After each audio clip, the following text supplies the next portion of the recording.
Chapter 8, How to Read a Balance Sheet. Using the Rule 2 Perspective. A good balance sheet for an equity investor may not be so for a lender. What is the best way to describe a healthy organization? Let us know. Turn your alternation to the second rule. As per this rule, you must invest your money in such a way that the asset will generate an inflow of fund before the liabilities demand an outflow. In the process of studying Rules 2, you will also learn how to read a balance sheet. In fact, I believe that to a certain extent, you already know how to do this. In case you disagree, let me prove it to you. Let's imagine that you are a banker and two individuals A and B approach you for a loan. You ask both to bring you their balance sheets. Take a look at their balance sheets produced here. Liability side, asset side.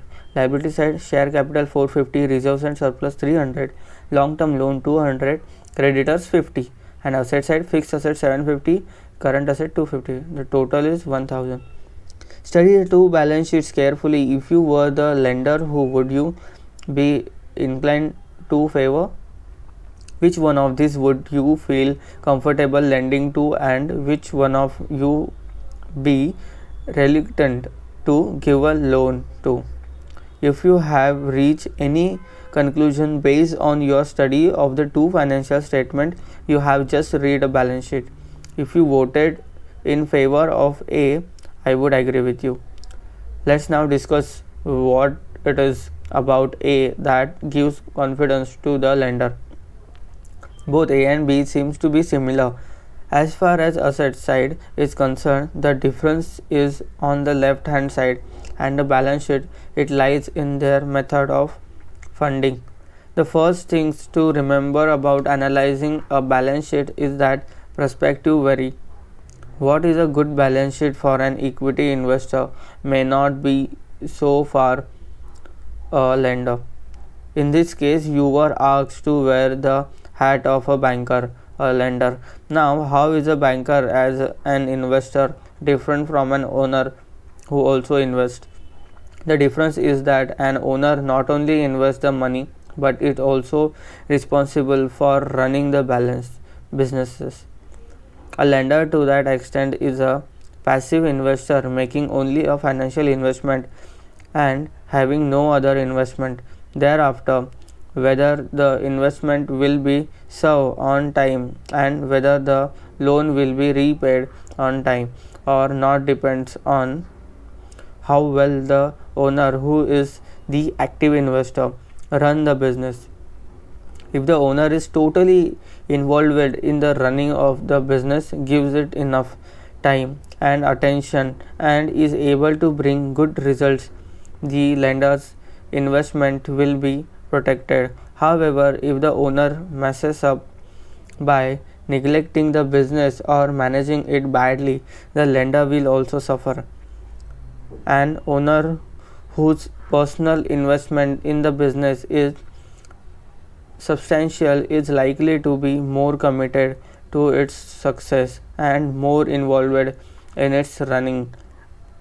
However, if the owner's financial stake in a business is small and consequently stand to lose less if the business runs into trouble, the lender is justified in fearing the possibility of neglect.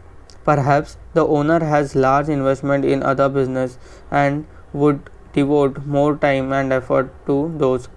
A lender consequently derives comfort from a situation where the owner's stake are higher. In the case of balance sheet A, out of a balance asset base of 1000, the owner's contribution, direct plus indirect, is to the extent of 75%. In the case of B, the direct contribution of the owner is merely 15% and including reserves, it works out to 25%. The bulk the funding has come from outsiders. If B gets into trouble, the outsiders stand to lose for more than the owners. A lender must also take into account the worst case scenarios. Before making a decision, what is the worst thing that can happen once you have lent the money? The business may fail. If this happens, the only way to recover the money would be by selling the company's asset. The total of assets side in both cases is 1000. However, when a business closes and there is a distress, sales asset often fetch a value that is far lower than their book value. It's also possible that some assets which appear on the balance sheet do not even have a resale value. On the other hand, of course, there is also the possibility that the business possesses real estate which has appreciated in value, and this may fetch amounts substantially higher than the book value. Browse outsider 750. BOs outsider 750 if the assets fetch a price lower than 750, which is quite likely. The creditors of the organization may not be able to recover their money. A, on the other hand, owes outsiders only 250 even if the assets can be disappointed of at 1/4 of the book value. The lenders will be able to recover all their dues. Although I may have oversimplified matters a bit, I gave you this example only to show you that whenever or not you realize it, you already know to a certain extent how to read a balance sheet. Reading a balance sheet from the Rule 2 perspective. Let us now understand Rule 2 and in the process also learn how to read a balance sheet. So far you have seen that in a typical balance sheet there are 4 items on the left hand to right as shown here. Balance sheet, liability side, asset side. In liability side, share capital, reserves and surplus, long-term loan, current liabilities, and asset side, fixed asset, current asset. Instead of current asset on the other side of the balance sheet and current liabilities on the other, you will often see net current asset, that is current assets less current liabilities, appearing on the asset side of the balance sheet. These are also called net working capital. I will explain this in the next chapter. Balance sheets are actually made up of far more numbers than you see here, but to make balance sheet easier to read and more meaningful, many items are clubbed together and reduced to 6 headings, 4 on one side and 2 on the other. It is possible that you will come across a balance sheet which has numerous items on each side. Don't get confused. If you study each of them, you will find that they can all be classified under one of these headings. An example of a balance sheet detailing the different items under the 6 heads is shown at the end of this chapter. If you wish to read a balance sheet, make sure it has not more than 4 items on the liabilities side and not more than 2 on the asset side. Can you now reduce the left hand side to 2 numbers? Let's try and reduce the number of items on the liability side also to 2. How do we do that? Let's look for similarities between items on the liability side which can be clubbed together. There are various possibilities. Should we combine the first 2 items, share capital and reserves, and the last 2 items, long-term loans and current liabilities? This would give us 2 items, the first of which represent owners' contribution and the second fund provided by outsiders. However, this classification is not going to help us read balance sheet any better. A better way would be to club the first 3 items. All of these, share capital, reserves and surplus, as well as long-term loans, represent long-term funds, LTF of or long-term resources. Let us see if this is correct. Is share capital a long-term source? Share capital is for the longest term. It does not have to be repaid in the lifetime of the company. What about reserves? Reserves are often as long-term as share capital, even though Reserves can be used to distribute as dividends in the years when the company makes losses. This provision is rarely used. If reserves are used at all, if it often to distribute bonus shares, that is shares which are issued free of cost amongst the existing shareholders. When this is done, the amount gets transferred from the head reserves to the head share capital. Finally, the long term loans are obviously long term in nature. We can safely say that current liabilities are short term resources STS, since and term is classified as a current liability only if it has to be repaid within 1 year from the date of balance sheet. Similarly, on the asset side, we would not be wrong in saying that fixed assets represent long-term uses of funds, LTU, being made up of items such as land and building and machinery and equipment, all of which are purchased for use over the long term. The current assets, which represent gross working capital, can likewise be called a short-term uses of money STU. In fact, the movement of item of current assets comprising cash, inventory and debtors can be dissipated in the form of a cycle as shown here. Cycle like inventory, finished goods, receivables and cash. Working capital cycle. In the case of a manufacturing organization, cash is used to purchase inventory. The inventory then goes through a manufacturing process and gets converted to a finished product. When a sale is made, the finished goods inventory become debtors or receivables. On the due date, when collection is made from debtors, it gets converted to cash. Again, this cycle of cash to cash is called the working capital cycle. Profitable organizations know that the key to success is to have a shorter working capital cycle. Every attempt must be made to shorten this cycle.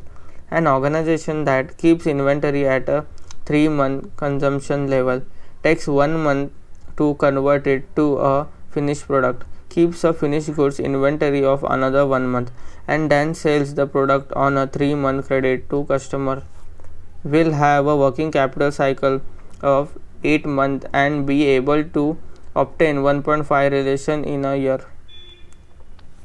On the other hand, an organization that keeps inventory equal to 1 month by making sales and production forecast and an inventory need analysis and arriving at optimum inventory, cuts down the production time to 15 days, at the same time applying quality control measures to ensure that hastening production does not compromise quality, reduces that finished goods inventory also to 15 days and then sells their product on 30 days credit.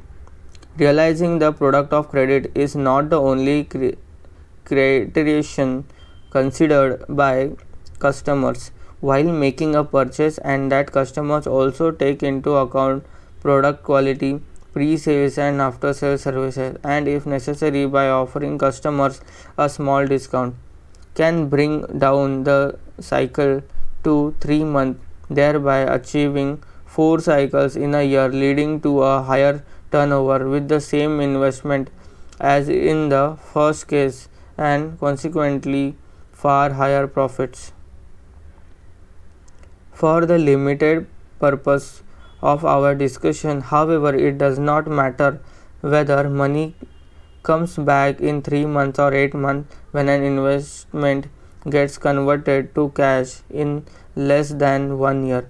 It is called short term. The new look of the balance sheet, which has been brought down to 2 items on the left and 2 right, will be shown here.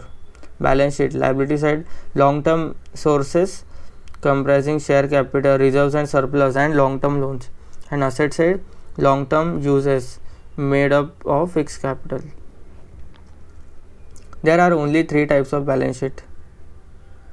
If you know, take a large number of balance sheet and present them as having 2 items, on the source side, LTS and STS, and 2 items on the users side, LTU and STU. You will discover that all balance sheet must fit into one of only 3 types.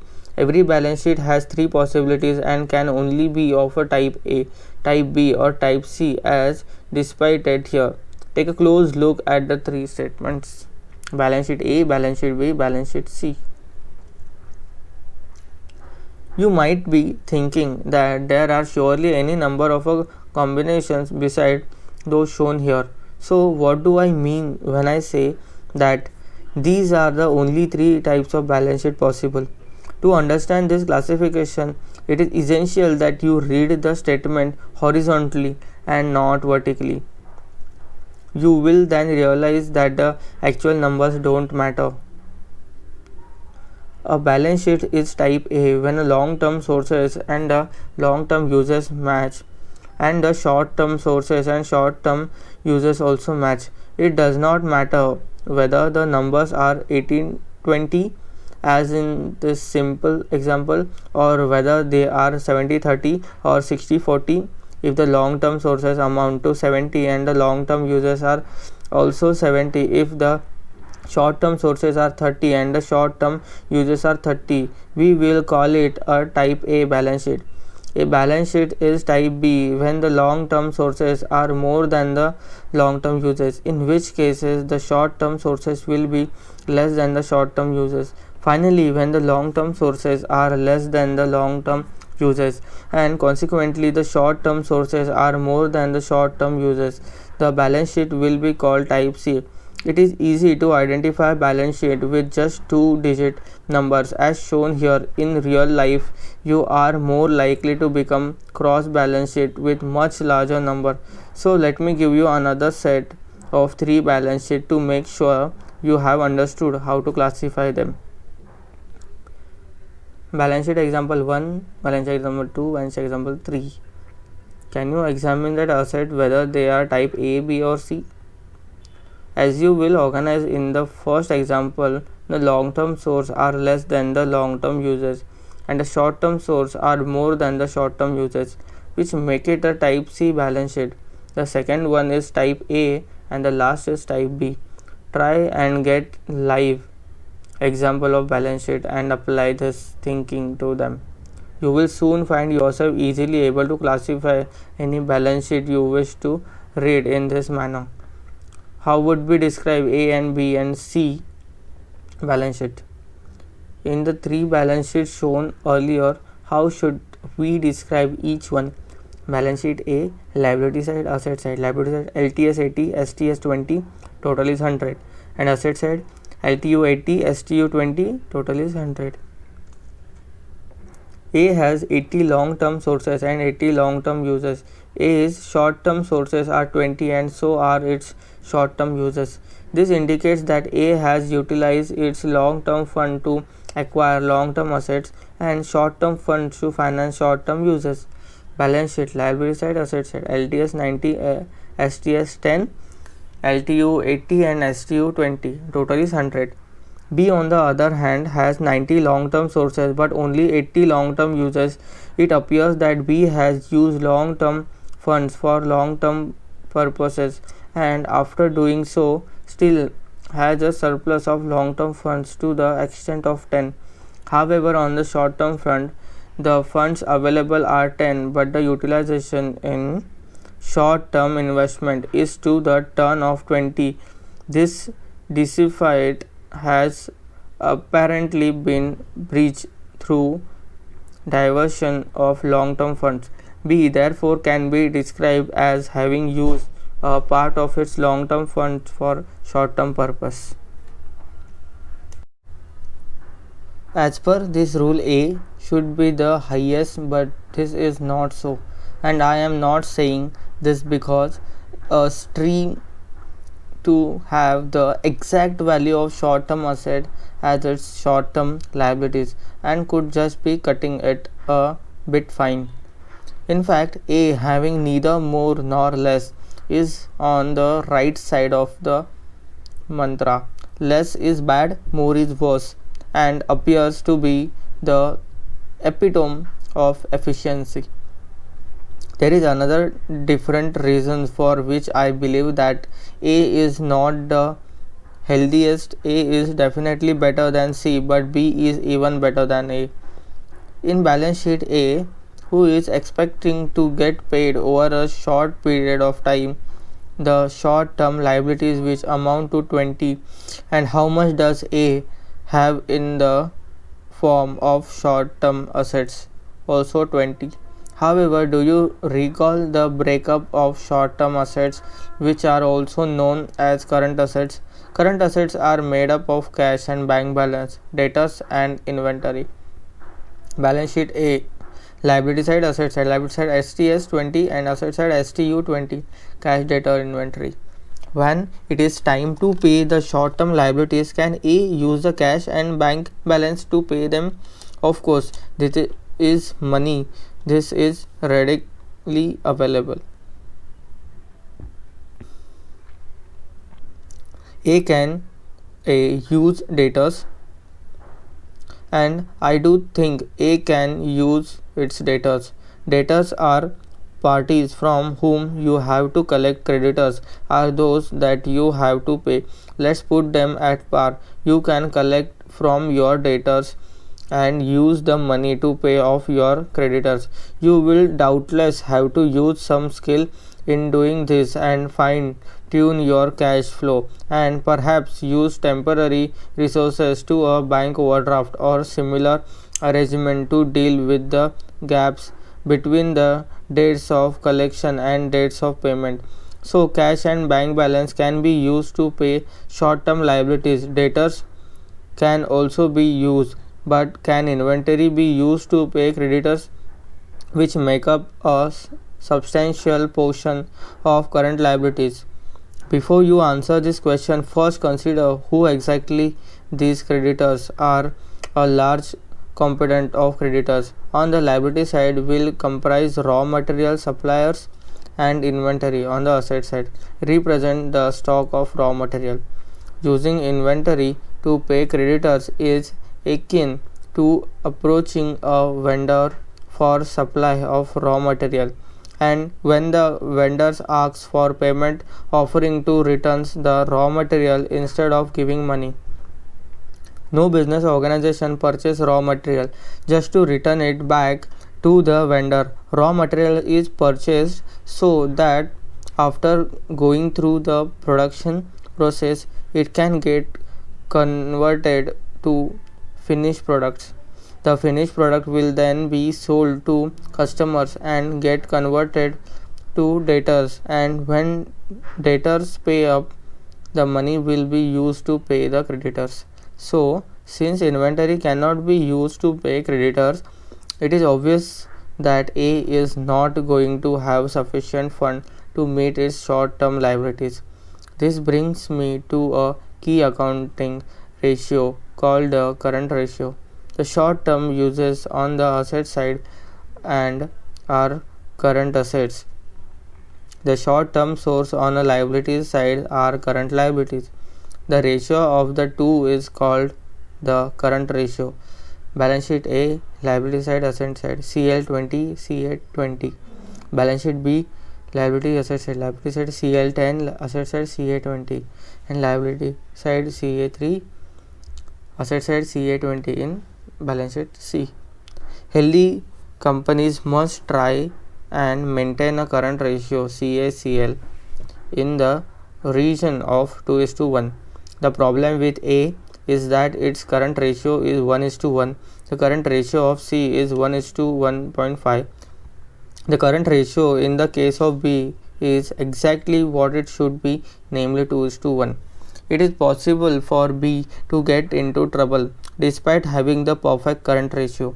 B's current ratio is as per the norm of healthy companies. However, in certain situations, B can also develop cash flow problems. B's short term liabilities are 10 and its short term assets are 20. Is, as we have seen, short term assets consist of cash, debtors, and inventory. In final jargon, cash and debtors are called liquid current assets or quick assets. Inventory is called a non-liquid current asset. For B to be able to meet its current liabilities on time, you can see that it should possess an equal amount or more of liquid current asset. This brings me to another key ratio, the quick ratio, also called the acid test ratio. If you break up current assets into losses that are liquid and those that are not, the ratio of liquid current assets LCA to current liability CL is called the quick ratio. Like liability side CL10, asset side CA20, cash debtor inventory. Healthy companies will ensure that the quick ratio is always maintained at a minimum of 1:1. So B, in order to remain in a position to meet all its current commitments, must ensure that it possesses a minimum of 10 in the form of liquid current asset, that is, in the form of cash plus debtors. This also means that it can maintain a maximum inventory of 10. If B's inventory is higher than 10, it will mean that through it has a good current ratio, it is still incapable of meeting its short-term commitments. To sum up, healthy organization must maintain a current ratio of about 2:1 and a quick ratio of a minimum of 1:1. If the current ratio falls below 2:1, it may not be an immediate cause for alarm. But for the quick ratio to fall below 1:1 is a very serious matter, and if corrective measures are not urgently taken, it can lead to situations of financial insolvency. What are the lessons that we can learn from this example? The lessons gleaned from understanding rule 2 can be summed up as follows. Healthy organization should use long-term funds for long-term purpose and short-term funds for short-term purpose. May use or rather should use some long-term funds or some short-term purpose, but should never use short-term funds for long-term purpose. Healthy companies must maintain a current ratio of about 2:1 or liquid ratio of minimum 1:1. Thank you.